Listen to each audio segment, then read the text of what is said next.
এখন একটু আজকে সাদা একটা কাগজ নিয়ে আমরা একটা হিসাব করব যে আমরা 25 বছরে কী কী করেছি, কী কী করি নাই, কী কী পাপ করেছি, কী কী করি নাই, কী কী পুণ্য করেছি, কী কী করি নাই।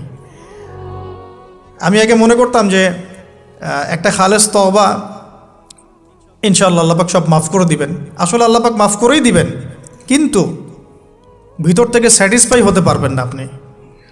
এখন যদি আপনি এখান থেকে আমার এই লেকচারটা শুনে আল্লাহর ওলি হয়ে যান এবং আপনি বড় মুহাদ্দিস, মুফতি, দিনের বড় দায়ী ইলাল্লাহ, বড় পলিটিশিয়ান, বড় ইঞ্জিনিয়ার, মানে যারা ওয়ার্ল্ডকে ইসলাম স্ট্যাবলিশমেন্টের দিকে নেতৃত্ব দিচ্ছেন, এমনও মানুষ যদি আপনি হয়ে যান, আপনি এই 25 বছরের ঋণটা শোধ করতে পারবেন না।